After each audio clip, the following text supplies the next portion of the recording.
السلام علیکم ورحمۃ اللہ تعالی وبرکاتہ۔ وعلیکم السلام ورحمۃ اللہ وبرکاتہ۔ نحمده ونصلي ونسلم على رسوله الكريم اما بعد فاعوذ بالله من الشیطان الرجیم بسم اللہ الرحمن الرحیم ان اللہ وملائکته یصلون علی النبی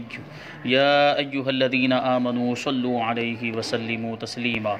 اللہم صل علی سیدنا ومولانا محمد معدن الجود والکرم وآلہ الکرام وابنہ الکریم وبارک وسلم صلاۃ وسلاما علیک یا رسول اللہ صلی اللہ تعالی علیہ وسلم۔ اس سے پہلے ہم نے قیامت کا بیان سنا، قیامت کی چھوٹی اور بڑی نشانیوں کو بیان کیا گیا،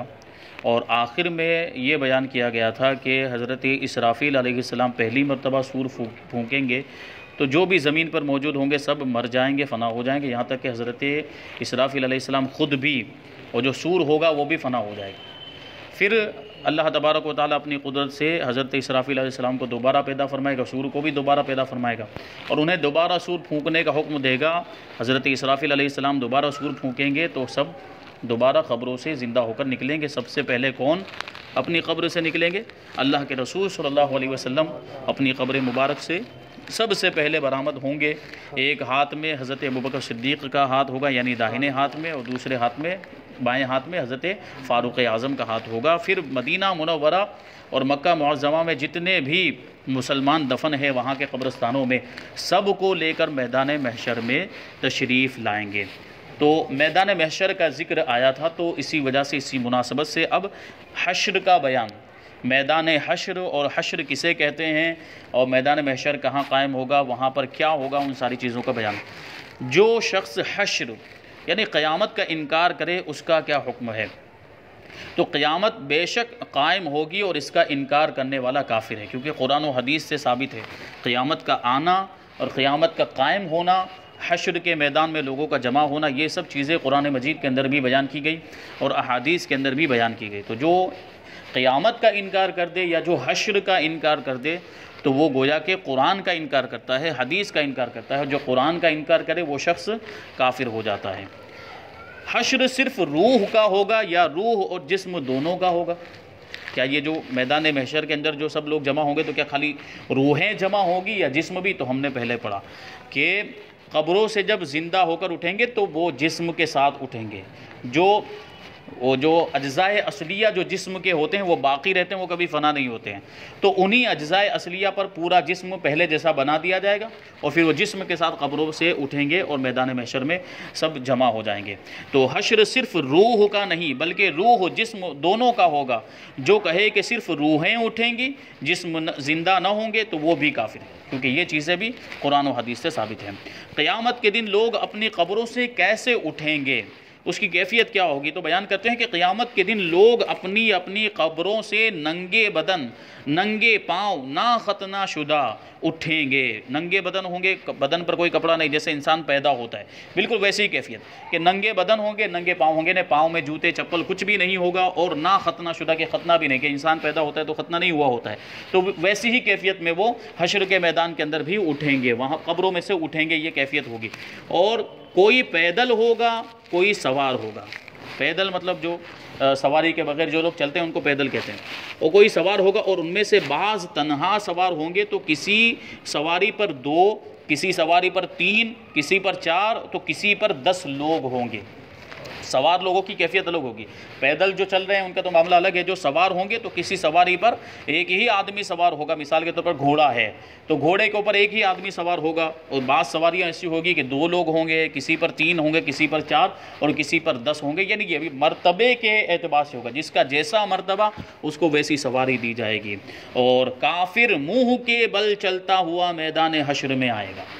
یعنی وہ جو سواری ملے گی وہ اس کا کیا مطلب، وہ کس کو ملے گی؟ سواری مومن کو ملے گی، ایمان والے کو، کیونکہ سواری پر ہونا ایک شان و شوکت کی بات ہے، اور شان و شوکت وہاں پر صرف ایمان والوں کے لیے ہوگی۔ کافروں کو تو انتہائی ذلت کا سامنا کرنا پڑے گا اس وقت۔ تو کافر منہ کے بل چلتا ہوا میدان حشر کو جائے گا، اور کسی کو فرشتے گھسیٹ کر لے جائیں گے، اور کسی کو آگ جمع کرے گی، یعنی ان کے پیچھے آگ دوڑے گی تو وہ آگ سے بھاگیں گے، تو بھاگتے بھاگتے پھر وہ میدان محشر میں آ جائیں گے۔ اور میدان حشر کہاں ہوگا، میدان محشر کہاں ہوگا، اور اس کی زمین کیسی ہے، اور سورج اس وقت کتنے فاصلے پر ہوگا، وہ اس کو بیان کرتے ہیں کہ یہ میدان حشر ملک شام کی زمین پر قائم ہوگا۔ ملک شام جس کو آج سیریا کہا جاتا ہے، اسی کی زمین پر یہ میدان حشر قائم ہوگا، پوری دنیا کے لوگ وہاں پر جمع ہوں گے۔ اب سوال یہ پیدا ہوتا ہے کہ وہ میدان کیا اتنا بڑا ہوگا کہ پوری دنیا کے لوگ اس میں سما جائیں گے؟ تو یہ تو اللہ تبارک و تعالیٰ کی قدرت ہے، تو وہ چاہے تو سوئی کے ناکے میں سے پورا ہاتھی گزار دے، تو یہ میدان محشر کے اندر یہ پوری دنیا کے لوگ جمع ہو جائیں گے، اور زمین ایسی ہموار ہوگی، ایسی سیدھی ہوگی کہ اس کے کنارے پر رائے کا دانہ گر جائے تو دوسرے کنارے سے دکھائی دے، اتنی بالکل ہموار ہو جائے گی، اتنی سیدھی زمین ہوگی۔ اور اس دن زمین تانبے کی ہوگی اور آفتاب یعنی سورج 1 میل کے فاصلے پر ہوگا، اتنا قریب ہو جائے گا۔ اب یعنی اس وقت 4000 برس کی راہ کے فاصلے پر ہے، ابھی جو سورج ہے یعنی تیز رفتار گھوڑے پر آدمی سفر کرتے ہوئے جاؤ تو 4000 برس میں سورج تک پہنچے گا، اتنی دور فاصلے پر ہے۔ اور اس طرف آفتاب کی پیٹھ ہے، ابھی جو سورج ہے اس کی پیٹھ ہے، اس کا سامنے کا حصہ نہیں ہے، اس کی پیٹھ ہے جب گرمی کا یہ عالم ہے۔ اور اس وقت کیا ہوگی، اس وقت اس کا آگے کا حصہ جو ہے وہ ہماری طرف ہوگا، زمین کی طرف ہوگا۔ پھر جب سر کے مقابل آ جاتا ہے، ابھی جو ہے اس کی پیٹھ ہے دنیا کی طرف، زمین کی طرف، اور جب سر کے مقابل آ جاتا ہے، بالکل گرمی کے موسم میں جب بالکل سیدھا سر کے اوپر آ جاتا ہے تو گھر سے باہر نکلنا دشوار ہو جاتا ہے، مشکل ہو جاتا ہے۔ اس وقت کے 1 میل کے فاصلے پر ہوگا اور اس کا منہ اس طرف کو ہوگا، ابھی تو پیٹھ ہے، اس وقت اس کا منہ ہوگا، تپش اور گرمی اس کی پھر کیسی ہوگی، اس کا عالم کیا ہوگا، یہ آپ اندازہ لگائیں۔ اور میدان محشر میں لوگوں کی حالت کیا ہوگی؟ اب مٹی کی زمین ہے، ابھی جو زمین ہے مٹی کی ہے، کنکر پتھر ہے، مگر گرمیوں کی دھوپ میں زمین پر پاؤں نہیں رکھا جاتا۔ اس وقت جب تانبے کی زمین ہوگی اور آفتاب کا اتنا قرب ہوگا، سورج اتنا قریب ہو جائے گا تو اس کی تپش اور اس کی گرمی کون بیان کر سکے۔ اللہ عز و جل پناہ میں رکھے، بھیجے کھولتے ہوں گے، کھوپڑیوں کے اندر بھیجے کھولتے ہوں گے، اور یہ گرمی کا عالم ہوگا، اور اس کثرت سے پسینہ نکلے گا کہ 70 گز زمین میں جذب ہو جائے گا۔ 70 گز، 1 گز جو 1 ہاتھ اتنا بڑا ہوتا ہے گز، وہ 70 گز، 70 گجراتی کا، وہ اتنے گز کے اندر وہ پسینہ جذب ہو جائے گا۔ پانی اتنا جذب نہیں ہو پاتا ہے، لیکن اس وقت پسینے کا عالم یہ ہوگا کہ وہ جذب ہو کر زمین اس کو پیے گی اور 70 گز تک نیچے پہنچ جائے گا۔ پھر جو پسینہ زمین نہ پی سکے گی وہ اوپر چڑھے گا، اور کسی کے ٹخنوں تک پسینہ ہوگا، کسی کے گھٹنوں تک ہوگا، کسی کی کمر تک ہوگا، کسی کے سینے تک ہوگا، کسی کے گلے تک ہوگا، اور کافر کے تو منہ تک چڑھ جائے گا اور مثل لگام کے جکڑ لے گا اسے، اور جس میں وہ ڈبکیاں کھائے گا، ڈبکیاں لگائے گا۔ تو لوگوں کے اعمال کے مطابق ان کا پسینہ ہوگا، جیسے عمل ہوں گے اتنا اونچائی پر اس کا پسینہ ہوگا۔ اور اس گرمی کی حالت میں پیاس کی جو کیفیت ہوگی وہ محتاج بیان نہیں، کہ تانبے کی زمین ہے،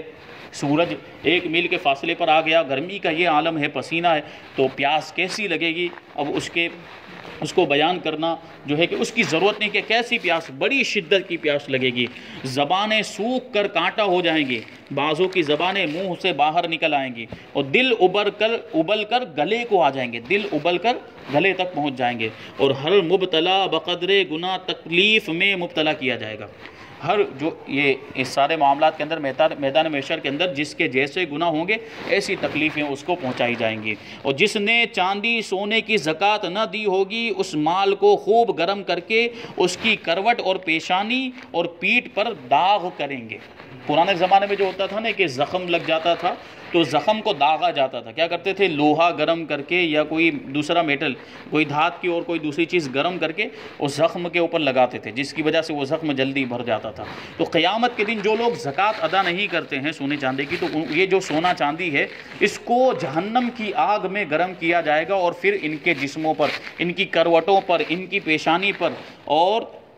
ان کی پیٹھ پر یہ سونے چاندی کو آگ میں گرم کر کے لگایا جائے گا۔ جس نے جانوروں کی زکوٰۃ نہ دی ہوگی اس کے جانور قیامت کے دن خوب تیار ہو کر آئیں گے اور اس شخص کو وہاں لٹائیں گے، اور وہ جانور اپنے سینگوں سے مارتے اور پاؤں سے روندتے ہوئے اس پر سے گزر جائیں گے۔ جانور جس کے پاس ہو تو اس کی بھی زکوٰۃ، اس کا ایک نصاب ہوتا ہے جانور کا، اس نصاب کے اعتبار سے اس کی زکوٰۃ ادا کرنی، جس کے پاس بہت سارے جانور ہوتے ہیں تو ان جانوروں کی بھی زکوٰۃ ادا کرنی پڑتی ہے۔ اب سوال یہ ہے کہ سونا چاندی کے بارے میں تو بتا دیا، جانوروں کے بارے میں بھی بتا دیا، جس کے پاس روپیہ پیسہ ہو اور روپے پیسے کی زکوٰۃ ادا نہ کرے تو اس کے لیے کیا حکم ہے؟ تو حکم یہ ہے کہ یہ جو روپیہ پیسہ ہے یہ حقیقت میں سونا چاندی کے حکم میں ہے، یعنی یہ روپیہ پیسہ بھی سونا چاندی بنا دیا جائے گا اور پھر اس کو آگ میں گرم کر کے پیشانے اور کروٹیں اور پیٹھ داغی جائے گی۔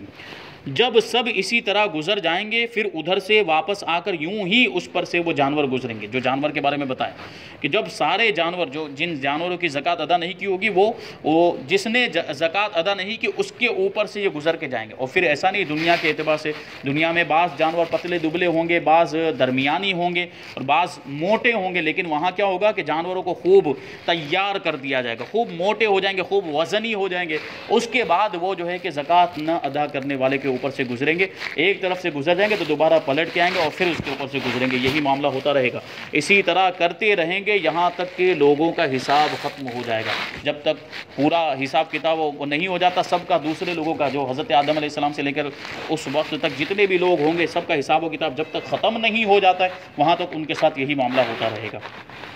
پھر باوجود ان مصیبتوں کے کوئی کسی کا پرسان حال نہ ہوگا، کوئی کسی کو پوچھنے والا نہ ہوگا، بھائی بھائی سے بھاگے گا، ماں باپ اولاد سے پیچھا چھڑائیں گے، جو قریبی رشتہ دار ہوں گے وہ بھی ایک دوسرے کے کام نہیں آئیں گے۔ ماں جو دنیا میں کتنی مہربان، کہ دنیا میں ماں سے زیادہ کوئی مہربان نہیں ہے، لیکن وہاں ماں بھی کام نہیں آئے گی، باپ بھی کام نہیں آئے گا، بیوی بچے کوئی بھی کام نہیں آئیں گے، سب کو اپنی فکر ہوگی، سب کو اپنے تعلق سے پریشانی لاحق ہوگی، بیوی بچے الگ جان چھڑائیں گے، ہر ایک اپنی اپنی مصیبت میں گرفتار، اور کون کس کا مددگار ہوگا؟ حضرت آدم علیہ السلام کو حکم ہوگا کہ اے آدم دوزخیوں کی جماعت الگ کر، تو عرض کریں گے کتنے میں سے کتنے الگ کروں؟ تو ارشاد ہوگا ہر 1000 سے 999،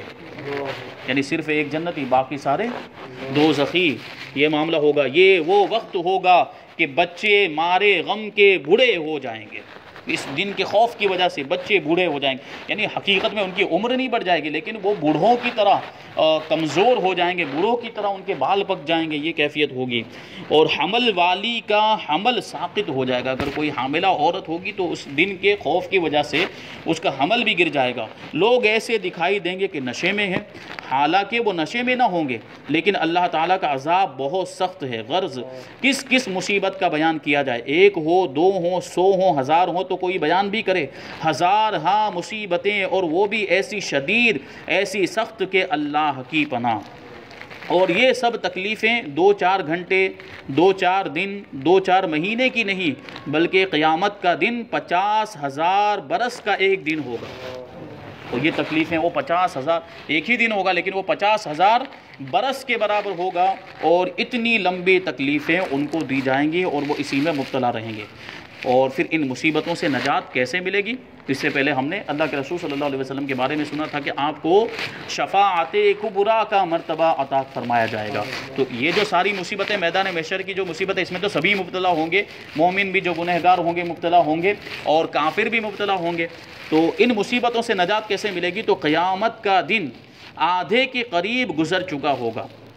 تو اہل محشر اب آپس میں مشورہ کریں گے کہ کوئی اپنا سفارشی ڈھونڈنا چاہیے، ورنہ یہ تکلیف میں ہم کب تک رہیں گے، تو کوئی ایسا ہو جو ہماری سفارش کرے اللہ کی بارگاہ میں اور ہم کو اس تکلیف سے نجات دلائے۔ تو آپس میں وہ محشر کے میدان میں جتنے لوگ ہوں گے، یعنی پوری انسانیت ہوگی، وہ آپس میں مشورہ کریں گے کہ کوئی سفارشی ڈھونڈنا چاہیے کہ ہم کو ان مصیبتوں سے رہائی دلائے۔ ابھی تک تو یہی نہیں پتہ چلتا کہ آخر کدھر کو جانا ہے۔ یہ بات مشورے سے قرار پائے گی کہ حضرت آدم علیہ السلام ہم سب کے باپ ہیں، سب سے پہلے انسان ہیں، پوری انسانیت کے باپ ہیں، سارے انسانوں کے باپ ہیں۔ تو اللہ تعالیٰ نے ان کو اپنے دستے قدرت سے پیدا کیا اور جنت میں رہنے کو جگہ دی اور مرتبہ نبوت سے سرفراز فرمایا، یعنی ان کو نبی بنایا، ان کی خدمت میں حاضر ہونا چاہیے، وہ ہم کو اس مصیبت سے نجات دلائیں گے۔ یہ سب لوگ مشورہ کریں گے جو میدان محشر کے اندر ہوں گے، تو ان سب کی رائے اس پر جمے گی کہ حضرت آدم علیہ السلام کے پاس جانا چاہیے، کہ حضرت آدم علیہ السلام سب انسانوں کے باپ ہیں، سب سے پہلے انسان ہیں اور اللہ کے نبی بھی ہیں۔ تو غرض کس کس مشکل سے ان کے پاس حاضر ہوں گے، یعنی کسی طریقے سے، کیونکہ یہ ساری تکلیفیں راستے میں ہوں گی میدان محشر میں، اس کے باوجود کسی طریقے سے حضرت آدم علیہ السلام کے پاس حاضر ہوں گے اور عرض کریں گے اے آدم آپ ابو البشر ہیں، یعنی پوری انسانیت کے باپ ہیں، اللہ تعالیٰ نے آپ کو اپنے دست قدرت سے پیدا کیا اور اپنی چنی ہوئی روح آپ میں ڈالی اور ملائکہ سے یعنی فرشتوں سے آپ کو سجدہ کرایا اور جنت میں آپ کو رکھا، یعنی جنت میں آپ کو جگہ دی، تمام چیزوں کے نام آپ کو سکھائے اور آپ کو صفی کیا، صفی معنی چنا ہوا۔ آپ دیکھتے نہیں کہ ہم کس حالت میں ہیں، کیسی تکلیف میں مبتلا ہے، آپ ہماری شفاعت کیجئے کہ اللہ تبارک و تعالی ہمیں اس سے نجات دے، یعنی اس مصیبت سے نجات دے۔ حضرت آدم علیہ السلام فرمائیں گے کہ میرا یہ مرتبہ نہیں، مجھے آج اپنی جان کی فکر ہے، آج رب نے ایسا غضب فرمایا ہے کہ نہ پہلے کبھی ایسا غضب فرمایا نہ آئندہ فرمائے، تم کسی اور کے پاس جاؤ۔ حضرت آدم علیہ السلام کیا کہیں گے کہ میرا یہ کام نہیں ہے، میں تمہاری سفارش نہیں کر سکتا، تمہاری شفاعت نہیں کر سکتا، تم دوسروں کے پاس جاؤ۔ لوگ عرض کریں گے آخر کس کے پاس جائیں، یعنی حضرت آدم علیہ السلام ہی کو پوچھیں گے کہ ہمیں کس کے پاس جانا چاہیے، تو فرمائیں گے کہ حضرت نوح علیہ السلام کے پاس جاؤ کہ وہ پہلے رسول ہیں کہ زمین پر ہدایت کے لیے بھیجے گئے۔ لوگ اسی حالت میں حضرت نوح علیہ السلام کی خدمت میں حاضر ہوں گے اور ان کے فضائل بیان کر کے عرض کریں گے کہ آپ اپنے رب کے حضور ہماری شفاعت کیجئے، ہماری سفارش کیجئے کہ وہ ہمارا فیصلہ کر دے کہ میدان محشر کی تکلیف سے ہمیں نجات مل جائے۔ یہاں سے بھی وہی جواب ملے گا کہ میں اس لائق نہیں، حضرت نوح علیہ السلام بھی کہیں گے کہ میں اس لائق نہیں، مجھے اپنی پڑی ہے، تم کسی اور کے پاس چلے جاؤ۔ عرض کریں گے کہ آپ ہمیں کس کے پاس بھیجتے ہیں، ہم آپ کے علاوہ کسی اور کے پاس جائیں تو کس کے پاس جائیں؟ فرمائیں گے کہ تم ابراہیم خلیل اللہ کے پاس جاؤ کہ ان کو اللہ تعالیٰ نے مرتبہ خلت سے ممتاز فرمایا، یعنی ان کو اپنا خلیل بنایا، اپنا دوست بنایا ہے۔ لوگ یہاں حاضر ہوں گے، یعنی حضرت ابراہیم علیہ السلام کے پاس حاضر ہوں گے تو حضرت ابراہیم علیہ السلام بھی وہی جواب دیں گے کہ میں اس قابل نہیں، مجھے تو اپنا اندیشہ ہے۔ مختصر یہ کہ وہ حضرت موسیٰ علیہ السلام کی خدمت میں بھیجیں گے، وہاں بھی وہی جواب ملے گا۔ پھر حضرت موسیٰ علیہ السلام حضرت عیسیٰ علیہ السلام کے پاس بھیجیں گے، وہ بھی یہی فرمائیں گے کہ میرے کرنے کا یہ کام نہیں ہے، آج میرے رب نے وہ غضب فرمایا ہے کہ ایسا نہ کبھی فرمایا نہ فرمائے، مجھے اپنی جان کا ڈر ہے، تم کسی دوسرے کے پاس جاؤ۔ لوگ عرض کریں گے کہ آپ ہمیں کس کے پاس بھیجتے ہیں، تو حضرت عیسیٰ علیہ السلام فرمائیں گے کہ تم ان کے حضور حاضر ہو جاؤ جن کے ہاتھ پر فتح رکھی گئی ہے، جو آج بے خوف ہیں اور وہ تمام اولاد آدم کے سردار ہیں، یعنی تم محمد صلی اللہ علیہ وسلم کی خدمت میں حاضر ہو جاؤ، وہ خاتم النبیین ہے، وہ آج تمہاری شفاعت فرمائیں گے اور انہی کے حضور تم حاضر ہو جاؤ، وہ یہاں تشریف فرمائے، یعنی حضور کی طرف اشارہ کرتے ہوئے کہیں گے کہ حضور یہاں پر تشریف فرمائے، ان کے پاس چلے جاؤ۔ اب لوگ پھرتے پھراتے، ٹھوکرے کھاتے، روتے چلاتے، دہائیاں دیتے ہوئے حاضر بارگاہ بے کس پناہ ہو کر عرض کریں گے اے اللہ کے نبی صلی اللہ علیہ وسلم، حضور کے ہاتھ پر اللہ تعالیٰ نے فتح باب رکھا، یعنی دروازے کا کھلنا آپ کے ہاتھ میں ہے، آپ حضور مطمئن ہیں، آج حضور مطمئن ہیں۔ ان کے علاوہ اور بہت سے فضائل بیان کر کے عرض کریں گے حضور ملاحظہ تو فرمائیں ہم کس مصیبت میں ہیں اور کس حال کو پہنچ گئے، تو حضور اللہ تبارک و تعالیٰ کی بارگاہ میں ہماری شفاعت فرمائیں اور ہم کو اس آفت سے نجات دلوائیں۔ تو اللہ کے رسول صلی اللہ علیہ وسلم جواب میں ارشاد فرمائیں گے انا لہا، میں اسی کام کے لیے ہوں، میں اسی کام کے لیے ہوں، انا صاحبکم، میں ہی وہ ہوں جسے تم تمام جگہ ڈھونڈ کر یہاں پہنچے ہو۔ یہ فرما کر بارگاہ رب العزت میں حاضر ہوں گے اور سجدہ کریں گے اللہ کے رسول صلی اللہ علیہ وسلم، اور جب سجدے میں گریں گے تو اللہ تبارک و تعالیٰ کی طرف سے ارشاد ہوگا یا محمد ارفع رأسک وقل تسمع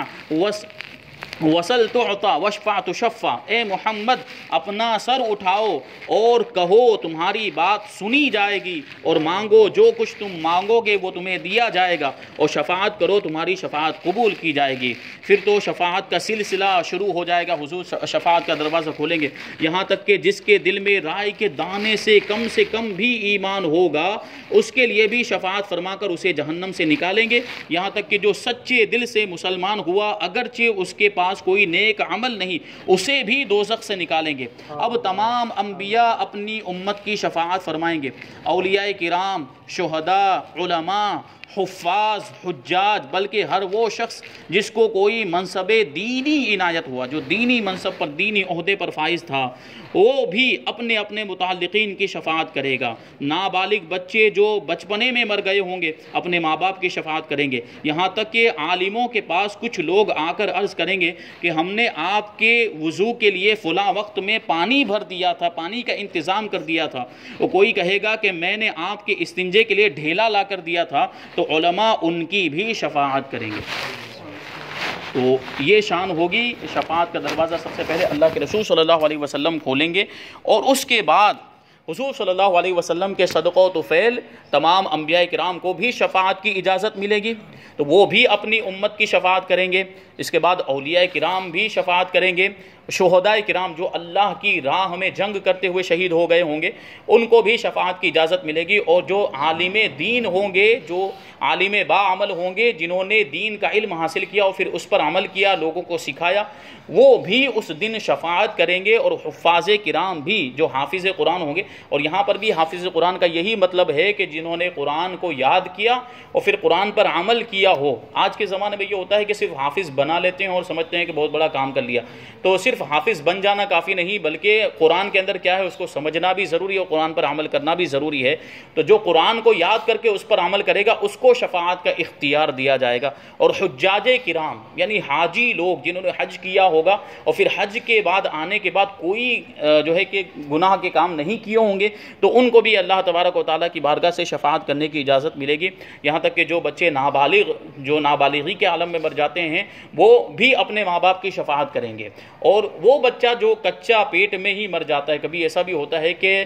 پری میچور بچہ ہوتا ہے جو وقت سے پہلے ہی مر جاتا ہے، تو اس بچے کے بارے میں تو حدیث میں آیا کہ وہ ناز برداری کے طور پر اللہ تبارک و تعالیٰ سے اپنے ماں باپ کو لیتے ہوئے جھگڑا کرے گا، وہ جھگڑے جیسی کیفیت ہوگی۔ حالانکہ اللہ کی بارگاہ میں کس کو جھگڑا کرنے کی مجال ہے، لیکن اللہ کی بارگاہ میں اس کی ناز برداری ایسی ہوگی کہ وہ جھگڑا کرے گا اور اپنے ماں باپ کی شفاعت کرے گا اور ان کو جنت میں لے کر جائے گا۔ تو یہ اولاد بھی شفاعت کا ذریعہ ہوتی ہے جبکہ ان کو نیک اور صالح بنایا جائے۔ اللہ تبارک و تعالی